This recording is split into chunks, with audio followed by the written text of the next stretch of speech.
So just wanted to introduce myself. My name is Jennifer Kloosterman, and I am one of the Academic Pathways coordinators here at Seneca in the Academic Pathways office.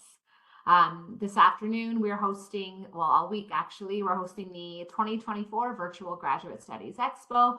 And throughout this week, there are various institutions that are here to promote various master's, graduate, and other programs to Seneca students and alumni. This afternoon, we have the University of Toronto OISE Faculty of Education here to do a session. We're going to have a brief session, probably about 10 minutes or so. And then at the end of the session, there will be time for any questions. So if you think of anything that you'd like to ask, feel free to pop that into the chat box in the bottom right-hand corner, and we will get to all of those questions near the end of the session. So I will pass it over to my colleague, Viel Tolentino from University of Toronto, and we'll get started. Awesome. Thank you so much, Jennifer. Welcome, everybody. Again, my name is Viel Tolentino, and my role here is the Recruitment and Admissions Coordinator. And I just work at the Registrar's Office in Student Experience, and I'm one of the recruiters here at OISE. I'd always like to do a traditional land acknowledgement before we begin. So we wish to acknowledge this land on which the University of Toronto operates on. For thousands of years, it has been the traditional land of the Huron-Wendat, the Seneca, and the Mississaugas of the Credit. And today, the meeting place of Toronto is still home to many Indigenous peoples from across Turtle Island, and we are grateful to have the opportunity to live, work, and study in the community and on this territory. Once again, my name is Viel, and I'm the Recruitment and Admissions Coordinator. I'm also currently a student at OISE. I'm doing my Doctor of Education in Social Justice Education. So if you do have any questions about that program in particular, feel free to field it my way during our quick Q&A session after this presentation. So just a brief agenda, really quickly going through graduate programs at OISE, the university application checklist, so just going through the components of the application and then the opportunity for a Q&A period. So let's start with getting to know OISE a little bit. OISE is actually an acronym, so we're short for the Ontario Institute for Studies in Education, and we're housed at the University of Toronto, as Jennifer had mentioned. We're located in the downtown campus, which is St. George. We are the largest faculty of education in Canada. We're ranked #1 in Canada and top 10 globally, and we're just a graduate school, so we only offer master's and doctoral degrees only. We have 3 different types of streams. We have the research stream, the professional stream, and the teacher education stream. The research stream really is geared towards individuals who are interested in pursuing careers in academia, going into advanced research, and even potentially practical work as well. And so the research stream consists of the Master of Arts and the Doctor of Philosophy. The professional stream programs are very much more professional programs in a sense where a lot of those that are working professionals or looking to pivot into a new career take these programs in the professional stream for their own professional improvement. So here we have the Master of Education as well as the Doctor of Education. And then we have their most popular stream, which is the teacher education stream. So here we have two teacher education programs, both are full-time. And upon completion of these programs, you'll become a qualified teacher under the Ontario College of Teachers, which is essentially the governing body of all public educators in Ontario. And so the 2 teacher education stream programs are the Master of Teaching and the Master of Arts in Child Study Education. The difference between the 2 are quite small just in terms of the different areas of focus. So the Master of Teaching is very much like the other teacher education programs out there. It's just that you're really going into certain concepts in a more deeper level just because it is on the graduate level. And you'll be also doing practicum, so placements as well within the 2 years that you're in it. The Master of Arts in Child Study Education, their curriculum is very different. They really take a look at child development, especially in the early learning stages. So if that's an area of interest that you're wanting to go into, that might be a potential route, especially if you're going to become a teacher. That might be a program of interest for you. The Master of Teaching program allows you to choose from one of 3 divisions. So you can teach as a primary junior teacher, so kindergarten to grade 6, junior intermediate, which is grades 4 to 12, 4 to 10, and then intermediate senior, which is grades 7 to 12. The Master of Arts in Child Study Education is only for primary junior division. So the reason for that is because that really is their bread and butter of the program, and that's really their main focus of the program.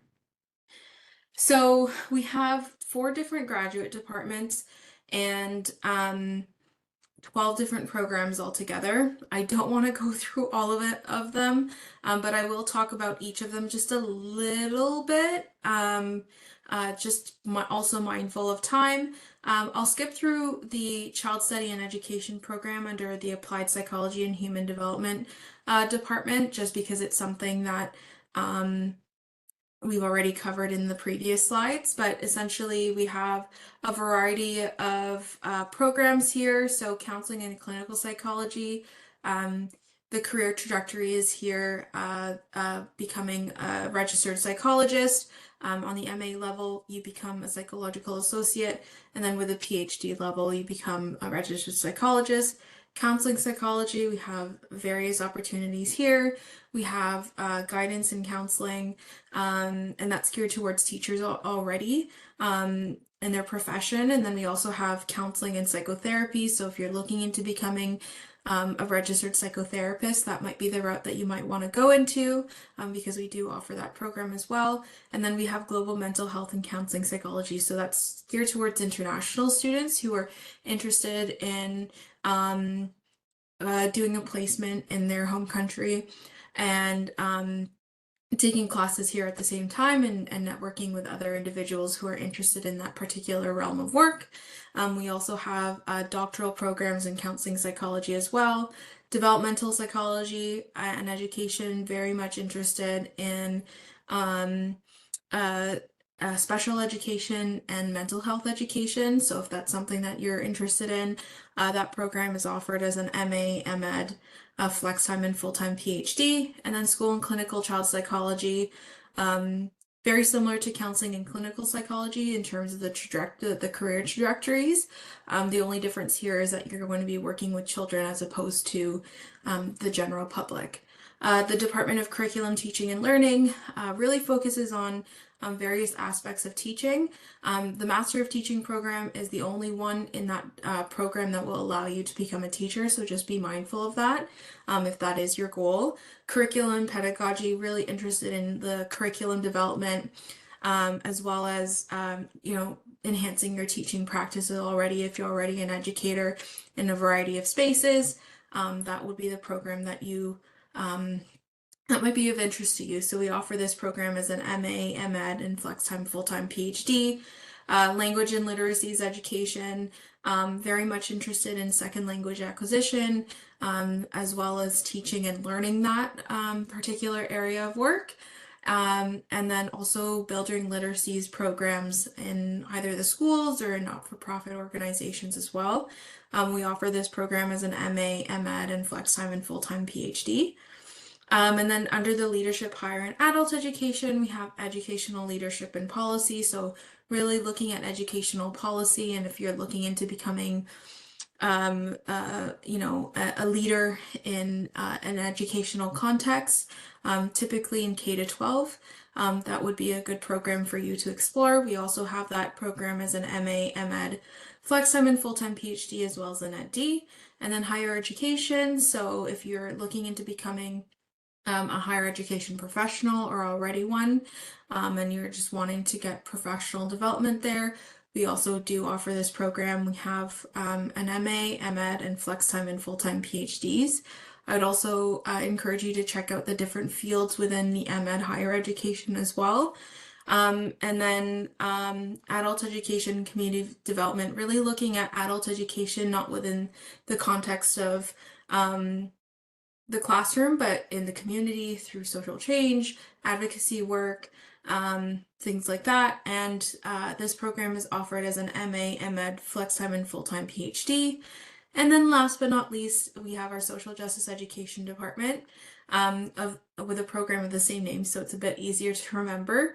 Really looking at the social justice issues in various perspectives, so like sociocultural perspectives, historical perspectives, feminist perspectives, so a variety of different themes and theories that they work with.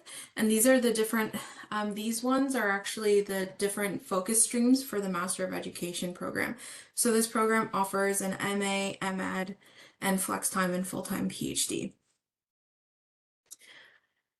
So let's talk about, all like how to apply for the program. So going through a checklist, we've noticed that there are 3 general steps that our graduate students end up going through when they're exploring a particular program. The first step is to check your program admission requirements. So really and truly, this is a really vital step just because you want to make sure that you have the opportunity to look through the admission requirements. So for us, we work under the School of Graduate Studies, and they are the ones that give us minimum admission requirements, and it's under the discretion of the program itself to either increase the minimum admission requirements depending on the competitiveness of their program. But for the purposes of today, I'll keep it simple. So for master's degrees, it's an appropriate bachelor's degree with high academic standing, which is equivalent to at least a mid-B or better in the final year from a recognized institution, which Seneca is one of them. For doctoral degrees, it's an appropriate master's degree with high academic standing and equivalent to B+ or better from a recognized institution. And just note that we don't pre-assess any academic files prior to the submission of an application. So if you are asking us about particular teachable subjects, or if you're looking into, a particular program and you're not quite sure, we won't be able to look at your academic history, but we can give you some guidance on some of that information as well. So once you check all your program admission requirements, the next step is to prepare your application documents.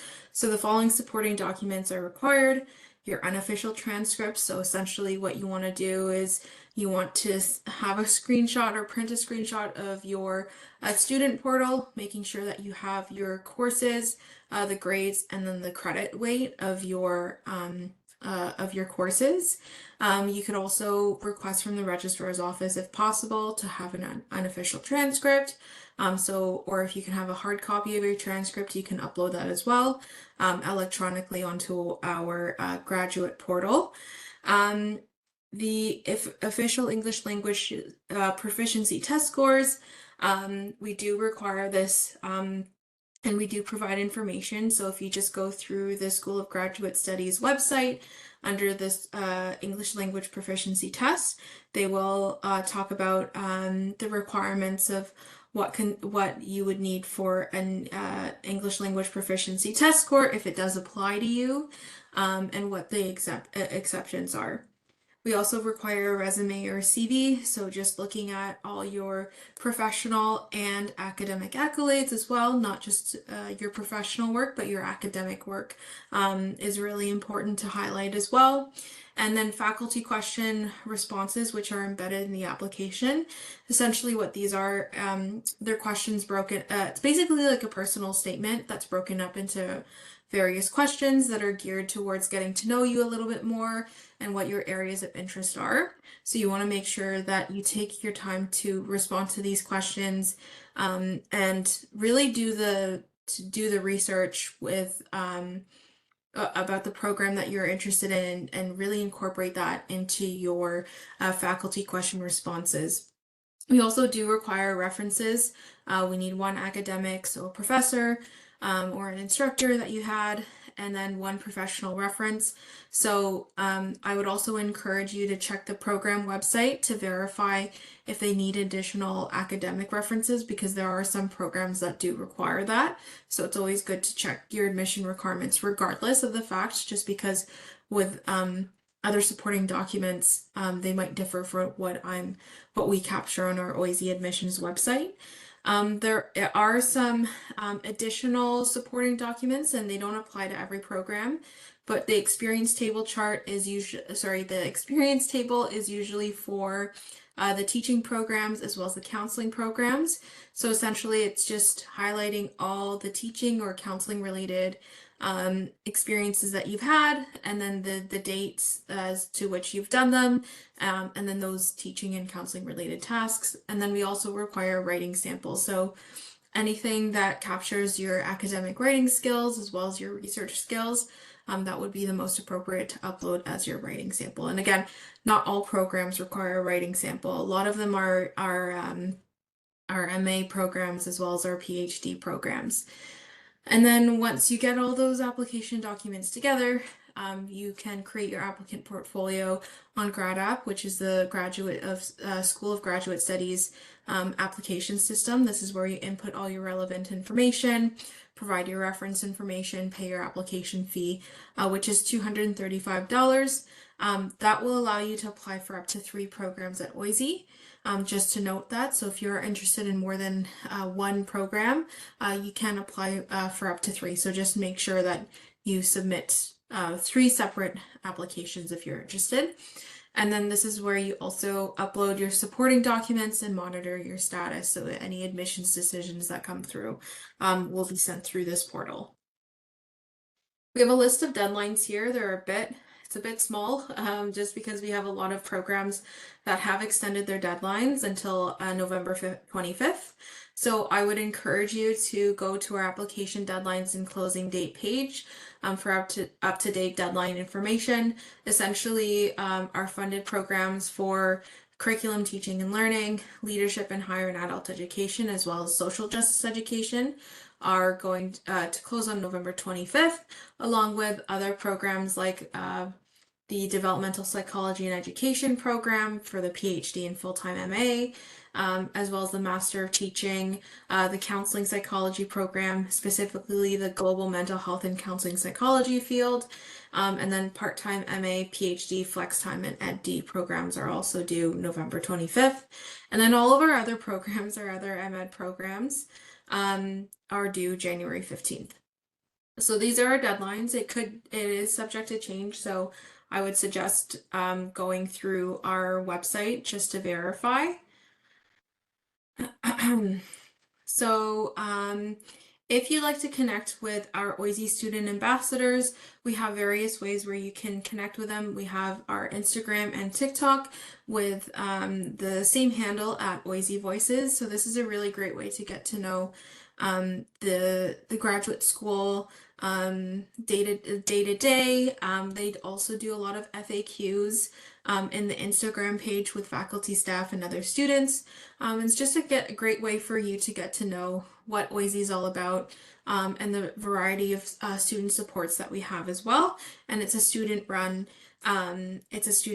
initiative, social media account. So I would encourage you to take a look and possibly follow either on Instagram and TikTok. And then if you prefer to, you can also email our student ambassadors at oise.ambassador@utoronto.ca. If you have admissions related questions, if you're already an applicant, you've already submitted an application, feel free to connect with us if you require some troubleshooting at admissions.oise@utoronto.ca. And then if you'd like to connect with a recruitment team, such as myself and my other recruitment colleagues, their email is come-to-oise@utoronto.ca.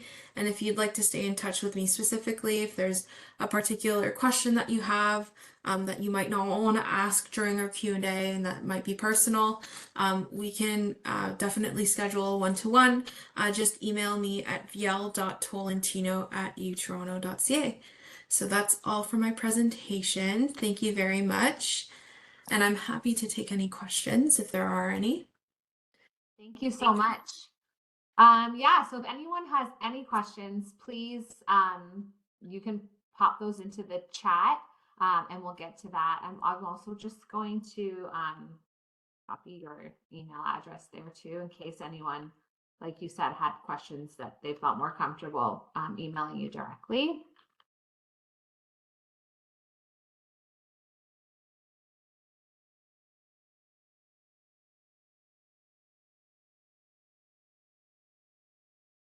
That's right. Let's just see here. There is a question that came to me. Someone's asking if these programs can be completed part-time. There are some programs that are offered on a part-time basis. It's just really dependent on which programs they are, but I'm happy to, if they want to connect with me specifically or go to the website, there is some information about which programs offer part-time.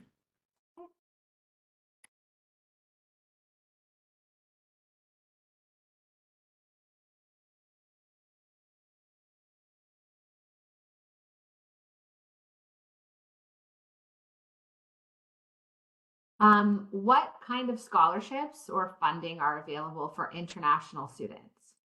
That's a really great question. Unfortunately, U of T doesn't have many scholarships for international students, OISE in particular as well. So there might be some scholarships that are available. I would encourage you to go through the U of T scholarship portal.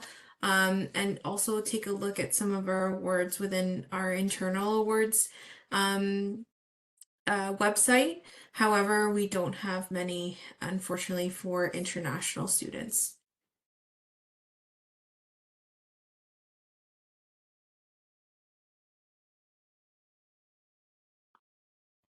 Okay, I'm not seeing any more questions come through.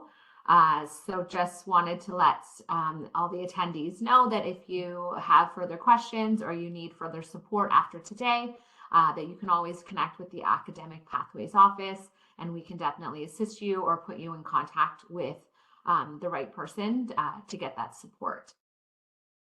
I think my colleague is just going to post that information into the chat box. There it is. So you can email us. We do appointments and whatnot. But also just wanted to say thank you so much for joining us today. That presentation was very informative. So maybe that's why there's no questions. Hopefully that's a good thing. Thank you so much. Yeah, thanks so much. So we'll end it there. So I hope everyone has a great rest of their day. Take care. Thank you so much. Bye. Bye.